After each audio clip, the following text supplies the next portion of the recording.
जहाँ सच्ची भक्ति होती है वहाँ स्वयं भगवान उतर आते हैं। आप सुन रहे हैं धार्मिक कहानी चैनल, जहाँ हर कथा आपको भगवान से जोड़ देती है। आज हम लेकर आए हैं एक ऐसी अमर कथा जिसने स्वयं श्री कृष्ण को अपने भक्त के पास आने पर मजबूर कर दिया। म्यूजिक थोड़ा भावुक। कहानी का नाम है कृष्ण और उनका अमर भक्त माधव।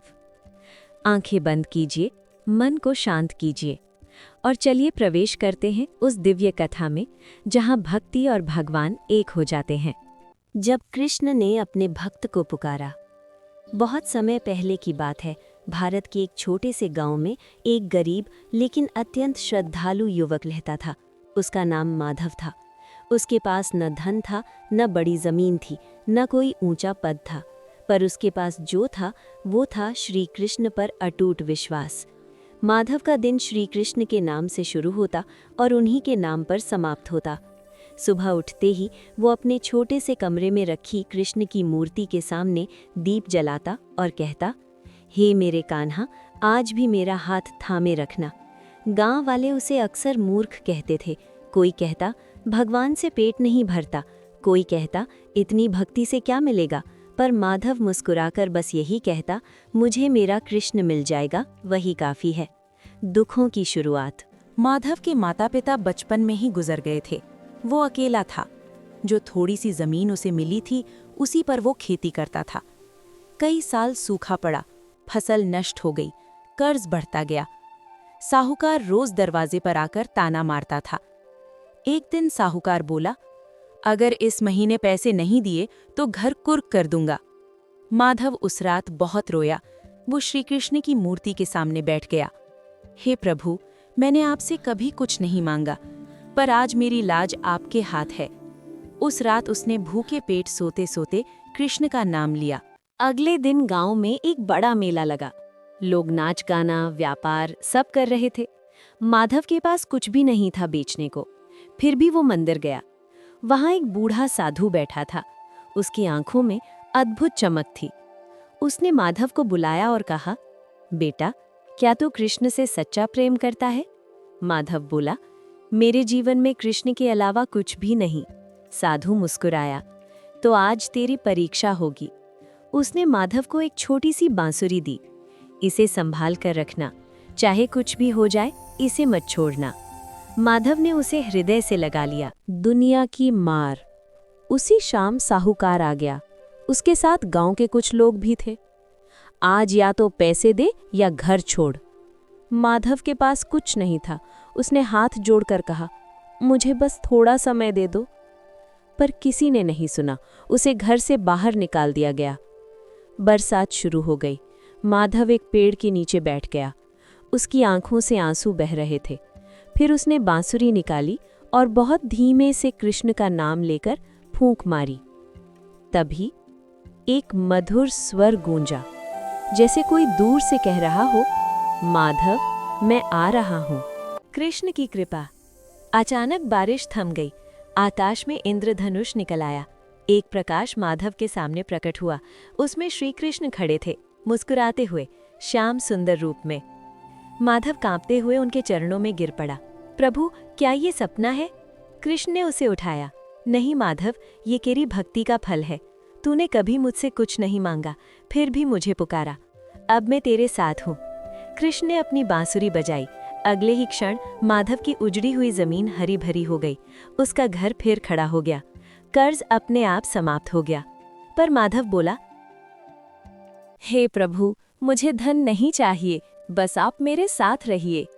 कृष्ण मुस्कुराए, जहाँ सच्ची भक्ति होती है मैं वहीं रहता हूँ। भक्ति की जीत। इसके बाद माधव का जीवन बदल गया, पर उसका हृदय वैसा ही रहा, सरल, प्रेम से भरा। वो रोज कृष्ण का नाम जपता, लोगों की मदद करता और कहता, अगर तुम सच में भगवान को चाहते हो तो वो जरूर तुम्हारे पास आएंगे। गांव वाले जो कभी उसे हंसते थे, अब उसे सम्मान देते थे। पर माधव जानता था, ये सब उसकी नहीं, उसके कान्हा की कृपा थी। सीख। सच्ची भक्ति बिना शर्त होती है। जब इंसान पूरे मन से भगवान को पुकारता है तो भगवान स्वयं उसके जीवन में उतर आते हैं। कृष्ण की और गहरी परीक्षा। कृष्ण के दर्शन के बाद माधव का जीवन बाहर से सुखी हो गया था, पर उसके भीतर भक्ति और भी गहरी हो गई थी।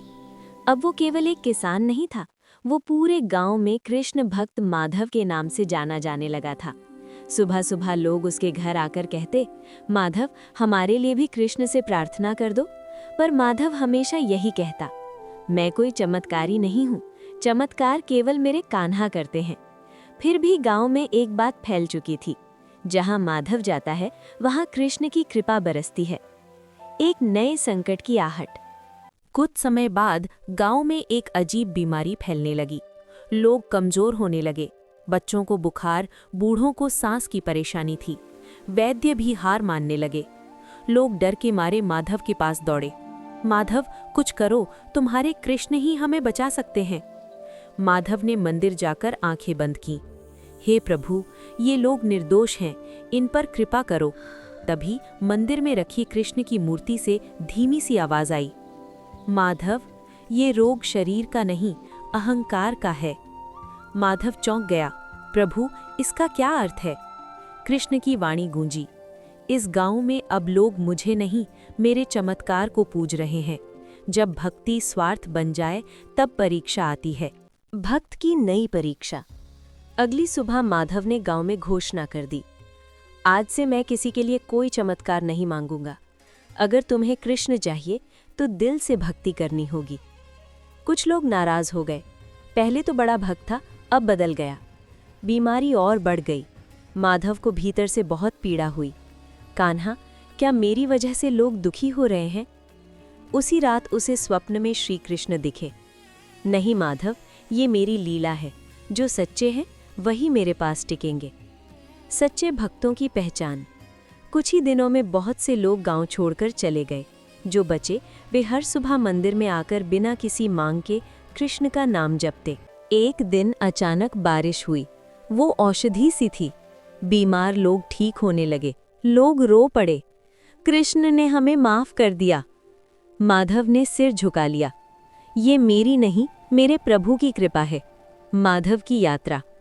एक दिन कृष्ण ने माधव से कहा, अब तुम्हें इस गांव से आगे जाना होगा। कहाँ प्रभु? जहां मेरी भक्ति बुझ रही है। माधव ने लाठी उठाई, बांसुरी साथ ली और निकल पड़ा। वो नगर नगर गया। कहीं मंदिर उजड़े थे, कहीं लोग ईश्वर को भूल चुके थे। जहां भी वो जाता वो बस इतना कहता, कृष्ण को याद करो, वही तुम्हारा सच्चा सहारा है। राजा का अहंकार। एक बड़े राज्य में एक घमंडी राजा रहता था।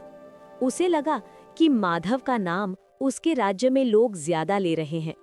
राजा ने माधव को बुलवाया। तू कौन होता है लोगों को ईश्वर का डर दिखाने वाला?